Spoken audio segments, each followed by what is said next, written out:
Welcome to the Tech Talks Daily Podcast, where you can learn and be inspired by real-world examples of how technology is transforming businesses and reshaping industries in a language everyone can understand. Here is your host, Neil C. Hughes.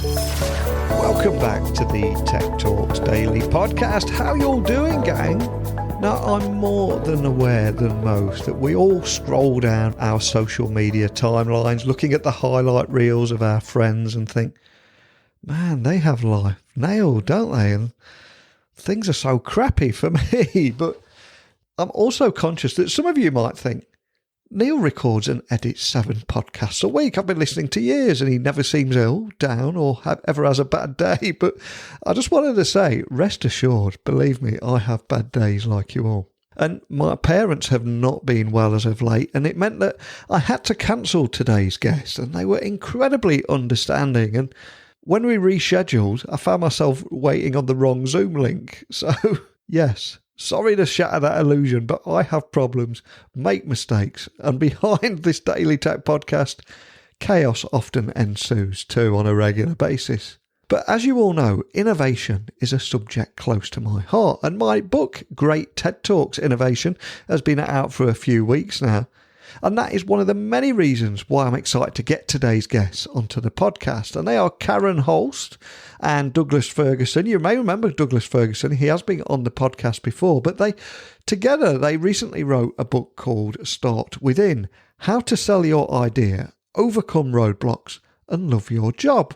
The book is an essential guide for anyone that wants to innovate within their company, develop their ideas, take ownership of their work, and find a real purpose in their career.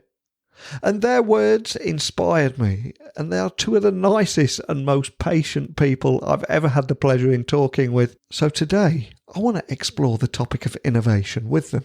And we're going to share stories from the trenches, inspirational stories of what does and what doesn't work, especially when it comes to innovation. So buckle up and hold on tight, because today I'm going to be beaming your ears to 3 locations. Me in the UK, Karen in Palm Springs, and Douglas in Texas for an engaging conversation about innovation.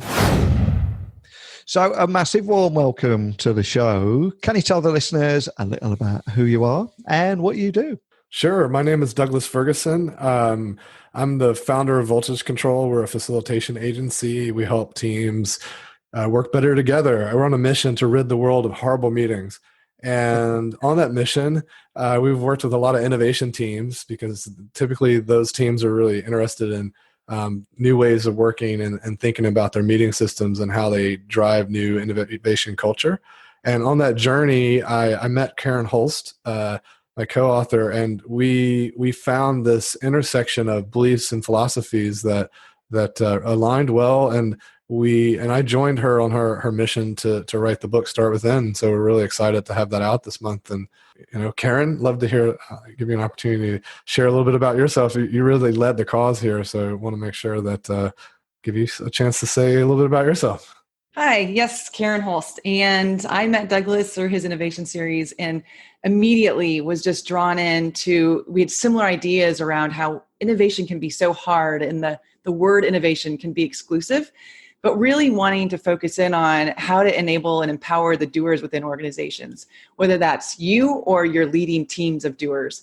And so that's where Start Within came to play. It is the ready, set, go of doing innovation. It's the playbook to go out and do this type of work. So, my background, I came from a startup, and shortly thereafter, when we got acquired, joined the Department of Education, finding that the entrepreneurial qualities that I had needed some other, opportunities to make innovation happen to thrive. It was a very different place to try to innovate within a larger organization. And that's where the idea of Start Within really was born, was trying to take these ideas and be able to do them within larger organizations. And so I've also worked at IDEO and Autodesk and other companies and trying to help them to bring innovation to their employees and work. Fantastic. And like you said, start within is the playbook guiding, is a playbook guiding through the process of launching an idea within a company and helping get around those corporate obstacles that always get in the way. But did either of you have any experience of those obstacles? Did that inspire the book as well? I fear there's a few war stories there. Yes, we both have lots of stories. I would say one of my first ones came early on. When I joined the Department of Education, I had a year-long fellowship heading up ed tech, trying to bring technology into the classrooms. And there's policymakers and teachers and parents and students. There's lots of stakeholders at play here. And just this teeny amount of time to get the work done. And I am a go person. I love to just dive right in, start experimenting and prototyping. And I did. I did some work of building, stakeholder buy-in, but not enough. And early on in my project, someone above me, an executive, went to the woman that was funding my project and told her, I was doing such a great job, I should replace her in her work. What? Not at all my plan. I did not have that stakeholder along on my idea. I then had to go back and build trust with her again and make sure that we're all aligned and we're able to move forward, and it led to success. But the moral was, there's different phases to doing this type of work. And we all have some capabilities within either the getting ready or the getting set or the go. We're naturally drawn in one component or another, and we need to build the muscles to do the others. And so that's a big part of this work. And of course, nothing kills innovation than a corporate innovation strategy every time. Douglas, do you have any stories from the trenches there as well? I maybe too many, and so many of them I don't want to remember. I lived the pain, and writing the book, I relived it. It's fascinating to kind of dig up some of those things you kind of wanted to bury. For me, it's so much of it has to do with culture and even understanding the culture. And I think back to when I was at Twyla, and there was. It was this interesting mindset around how can we kind of protect people from things so that we can create these swim lanes so people can move quicker. And it's a very from a Frederick Taylor reductionist kind of mindset, but I think it ultimately stifles people. And I didn't thrive in that environment. And I found that also when I would try to share ideas and get things done, it was, these silos kind of prevented the communications from happening effectively, and so I realized that after being in it for a while and being stifled by this inability to bridge these pillars, if you will, that it required having to step back and build alliances with these, I would say, the horizontal team. And unfortunately, I had to do that myself rather than leadership setting up the situations for that to thrive and happen organically.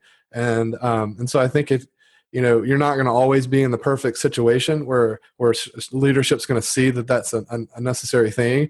If you're in a situation like that, you're going to have to step out and stitch together these stakeholders and people that need to be aware of these things so that they don't come out in left field. And the thing I'll say there that is super critical is that instead of just selling the idea based on the benefits and values or these unique selling propositions that you think are super valuable, you need to understand what the others think are valuable, and you need to align on these shared values. Because if you're just pushing all the benefits that you see and that are important to you, then you're not going to find much support on these other teams. Absolutely. And we are in a period of uncertainty at the moment. And a lot of people do say, though, that if you look back throughout our history, recessions and global recessions are usually a catalyst for innovations as businesses try to do more with less. And there's going to be a lot of businesses thinking about innovation now, and they're going to be coming out of lockdown and going into the office. And what is the first thing, or what kind of mistakes should they avoid? What should they not do? And I'll say that to you first, Karen. I'm sure you've seen a few mistakes along the way. Yeah, I think this time that we're in is remarkable. I think back to even 5 years ago, I went to an innovation conference, which that it's called that is probably not the right term, but it's people that were entrepreneurs and doing this type of work within their organizations. And up on the stage was the chief innovation officer of a huge corporation, saying that part of his job is finding the innovators within his organization, empowering them, and allowing the doers to keep their heads down and get the work done. So I'm in the audience. I hear this. My arm shoots up. I've got questions about this. I really pushed him. Is this a belief? Is this, am I misunderstanding? It seems so. It's part of the antibodies that we have in innovation and trying to do this work to try to find the people that are, privileged enough to do this type of exciting work, I think. And fast forward to where we're at today, I believe, having not talked to that person, but looking around, that old guard way of thinking about innovation, people are just letting that go. We need everybody to step up, think about how we're going to pivot the company, how we're going to lead into these new changes that we're seeing. And there's no longer this, it's leveling the playing field. And the analogy I like to give is that we all are, if you're sheltering in place and working from home, we all have the corner office with the view. So now that we have this level playing field, what can we each go out and do to innovate? And I just think that's this moment that we're in that is so exciting to be able to tap into that within ourselves. And one of the myths that I've always seen is a lot of people think when it comes to innovation, it's only the creatives that can innovate. So they put them in a room full of multicolored bean bags and foosball tables and go away now, innovate. That's one of the things I've seen. But what about you, Douglas? Oh, I see it all the time. In fact, we always joke about the hipster barista, it's an anti-pattern, because when you invest all this money in building this amazing innovation center, and yet I was at one of my clients, and it was like the 7th floor was just immaculate. It looked like a WeWork or something. And then you go to the 8th floor, and it looks like it's out of 1980, right? And it hasn't been changed since. It might as well be the Soviet Union in there, right? And so you can imagine if you work on the 8th floor and you come down for a meeting maybe once a month or whatever. What kind of dynamic does that create? It's like, oh, those are the people that get the money. Those are the cool kids. And then you got this other dynamic where it was a superficial investment. We just did a paint job and got some furniture, but we're not really investing and following through on these projects. And so, is your innovation a marketing campaign? Is it just a PR activity to make people, your customers, think about you or consider you an innovative company? Or is it that you're truly investing and not getting left behind? And especially in these times of uncertainty, that is a big mistake, is to sit around and expect things to go back to normal and just wait until it's time to meet in person and not take advantage of the fact that, hey, there are strategies in place that we still need to pursue. And then I think the other end of the spectrum is expecting things to completely change. I think both are wrong-headed, and we got to be really careful about paying close attention to how things develop and making maneuvers and probing and understanding kind of what's working and where things are going. And I think as well, to launch an idea or even gather ideas within a large company is always going to be incredibly challenging, which is why the book, at least from my point of view, seems to outline the steps and process of how to go about it. So, Karen, can you tell me where you began in writing those ideas down in the book and formulating that plan so business leaders will be able to pick it up, know where to start and work their way through? Yes, absolutely. So we look at Start Within as the playbook, and there are so many processes out there about trying to innovate. I'm deeply rooted in design thinking. Douglas is as well. There's agile. There's lots of different ways you can make things happen. And if in doing your work, what you want to do is instill a new process within your organization, if that's your big idea, then that you should go after that. If it is not, if you actually have something you want to build or something you want to do, you need to be able to innovate within the processes already in place within your organization. And so that's part of what we go over in the book, is that there's key plays to get through and pushing your idea through an organization. And you can do that within the playground and the processes in place. It doesn't mean the processes are correct and right. It just means this is the place that you're allowed and how to do this work. So we break up the book into 3 sections, and it's much like training for a marathon. You have the getting ready, then you're setting things up, and then the 3rd section being go. In the early phases of getting ready, you have to allow yourself to do this work. You have to get beyond some of the assumptions that you have built in on why you should or shouldn't be doing this work, and also about the idea and peeling those layers away. is really important. We have in each chapter, the ideas that we present, we follow it up with an actual activity to go do this work. So you can be a solo person out trying to do an innovation project, or you can be leading the team and take these activities and help your team do the work as well. But again, in that first section of getting ready, you need to let go of assumptions. You need to assess the organizational, preparedness for this type of work.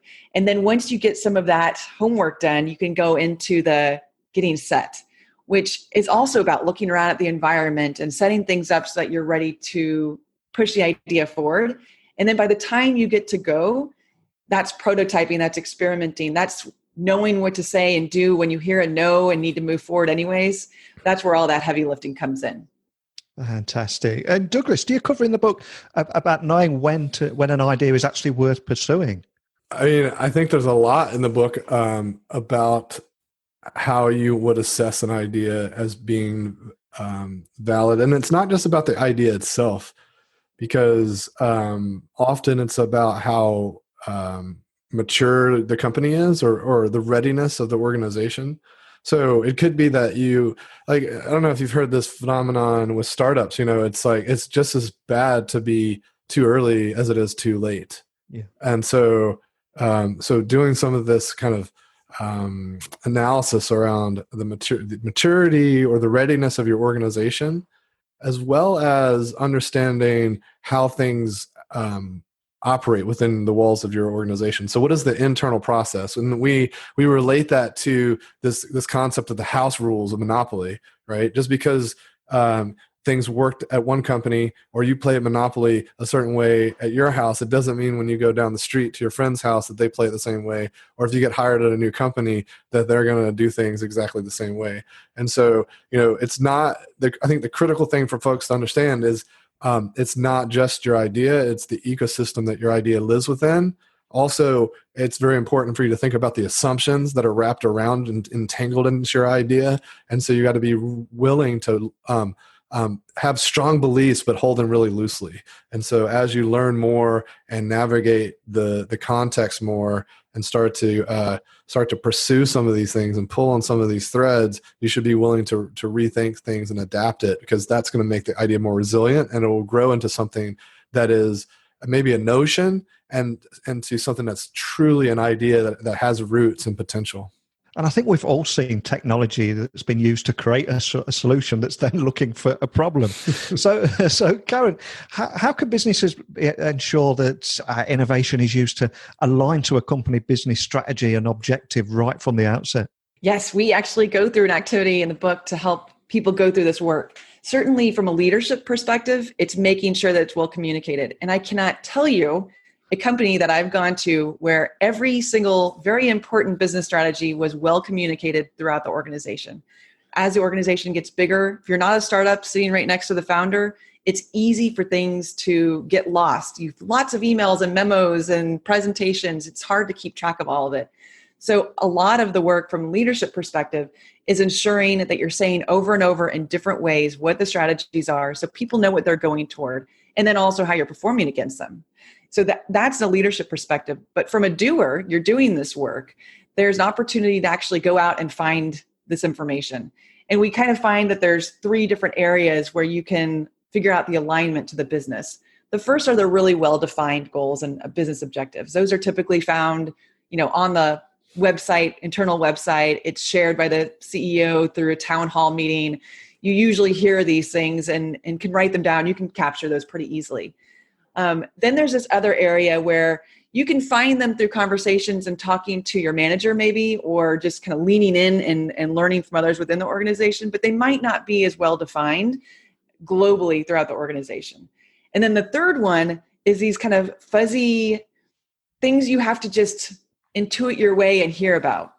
And one example that we give in the book is a woman that wanted to do some work within Amazon, and she had this great experiment that she thought would grow their the AWS side of their business, and she was looking for that fuzzy. Where are we saying things that might not be well defined in the business strategies and objectives that I'm looking at, and over through Bezos letters, through his speeches, he's talking about making huge bets that, the experiments they should be doing need to be monumental, not these little steps to get there. And she kind of paused and took a moment to look at the program that she was trying to create and realized it was just a small bet. She might be able to get the permission to do this, or she might not. But she then started to realize that with bigger bets, with bigger experiments, it's more aligned with what the business is looking for. And so really it's finding those three areas and mapping them and saying, what is the thing that my idea can achieve that matters to the organization? You can look at it and say, but our customers want it. But if you can't articulate why it matters to the business, you're not going to get buy-in. Absolutely. And speaking of buy-in, I think changing corporate culture is another real difficult obstacle to overcome as well. So Douglas, is there anything that you cover in the book about helping change corporate culture and turning a no into a yes? I want to speak on the buy-in and the culture shift stuff, because there are lots of books out there about strategy and, leadership, thinking about culture and moving culture and instilling innovation through culture. And our focus on the book was much more about how do we empower the doer.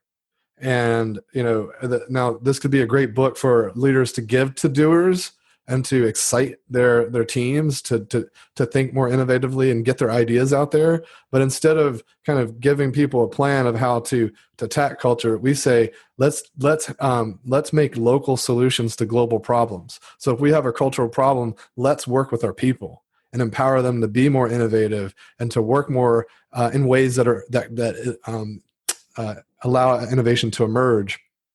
And when you do that, then the culture starts to shift organically. And sure, there's tons of books and tons of advice out there around how you can attack it top down. But I think that you have to have in concert an attack that is working from bottoms up.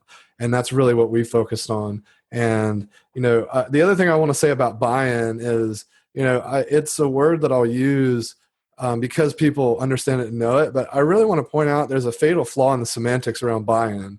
Buy-in assumes that you're selling something. And if you're really trying to make cultural change and you're really trying to align folks on a mission, on a shared purpose, then buy-in is the wrong sentiment. We're not selling them something. We are trying to co-create a future together that aligns with where we want to go. And one of the things I love about your approach with the book is it seems that each chapter is packed with this 1-2 punch. It starts with stories from the trenches and all the things that are wrong, but then equally the inspirational stories of what does work too. And I think we've focused on the problems enough. So first of all, Karen, can you share any of the inspirational stories, or if you choose one inspirational story to share with the listeners? Sure.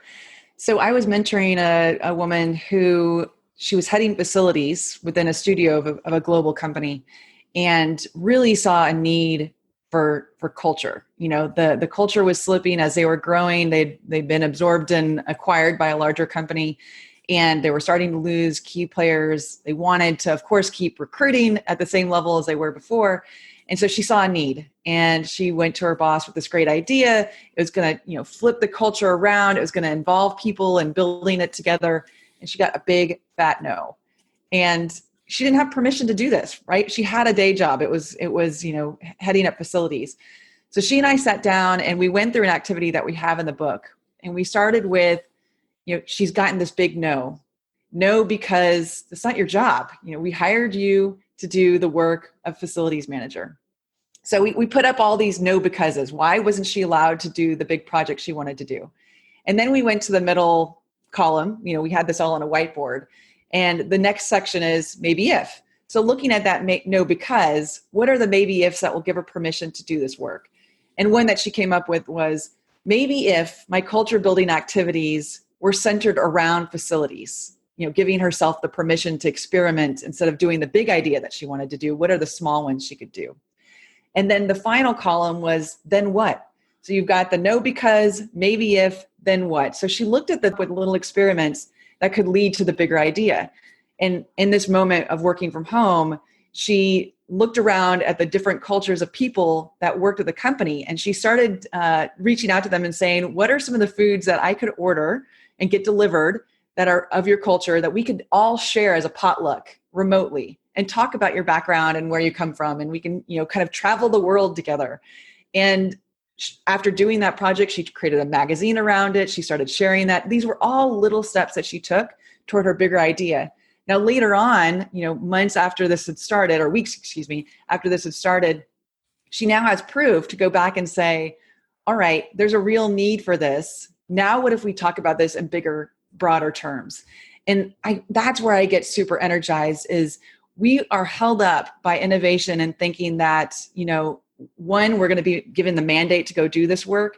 And then when we hear a no, we just, throw up our hands and say, oh, well, they didn't listen to me. But instead, there are these little moments of getting to the maybe if that you can unlock those opportunities to lead to real innovation later. Fantastic. Love that story. And Douglas, is there anything that you'd like to share on that same kind of theme? As Karen was talking about this, I couldn't help but think about prototypes. And, it's not that strange because I think about prototypes all the time. And when I say the word prototype, I mean anything that you can use to simulate the future. So when we have these questions about how things will play out, and even how we might take one component of this overall big vision that we have and be able to test and learn from it. And a lot of this ladders into a concept from lean manufacturing that's not discussed a turn, because you don't see it in the lean startup world all that much, but it's called kata, K-A-T-A. And it's like how we take these incremental approaches to our process. And so not only can you prototype your the project or the individual deliverables, not only can you prototype your project and the deliverables for your project, but you can prototype your process and interactions with people, and you can try out different scripts and things. And so that's the when I hear that story, it just gets me so excited about selling that or proselytizing that mindset and helping people understand that that when you apply this mindset, you can unlock a lot of potential. And so that's what I get excited about when I think about this stuff. Fantastic. Well, thank you so much for both of you for coming on and joining me today. But for anyone listening that would like to find out more information about the book, or equally contact either of you, Karen, about the inspirational stories and how to innovate, or if there's somebody else out there that also thinks about prototypes a lot and wants to contact you, Douglas, what's the best way of doing that? Yes, so you can find us on our website, start-within.com. You can also find the book on Amazon, and we're both on LinkedIn and very active there with our followers. So those are 3 great places to learn more. Well, for me, Start Within really feels like this essential guide for anyone who wants to innovate within their company, develop their ideas, take ownership of their work, and find real purpose in their work. And I think now more than ever, innovation is going to be crucial, especially over the next few months, and I think years as well. But more than anything, a big thank you to both you, Karen and Douglas, for coming on and joining me today. Thank you so much. Thank you. Thank you. Now, I cannot thank Karen and Douglas enough for being so incredibly patient with me over the last few weeks and sharing the story behind their book. And you may remember that in a time of uncertainty where we're all surrounded by hype, fear, and all things related to the coronavirus pandemic and COVID-19 alerts, Douglas first appeared on this podcast not too long ago on episode, I think it was 1151. And he did help spread a little hope and optimism and new solutions and talking about design sprints and how they can help teams unite when working from home. But today he returned with Karen to talk about innovation. And I just love discussing knowing when an idea is worth pursuing, aligning to company business strategies and objectives when it comes to innovation, and how to turn a no into a yes, and prototyping the idea in stages.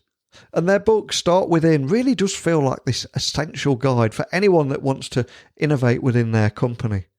Maybe get that and great TED Talks innovation by your friendly podcast host. I think you've got everything you need to develop your ideas, take ownership of your work, and find real purpose. But as always, I hand the virtual microphone back over to you.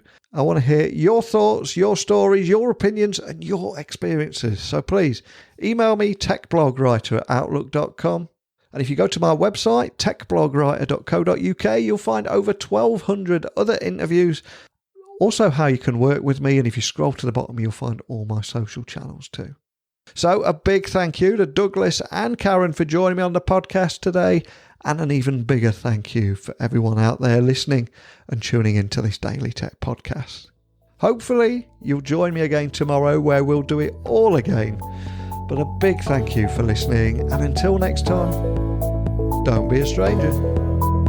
Thank you for listening to the Tech Talks Daily Podcast with Neil C. Hughes. Remember, technology works best when it brings people together.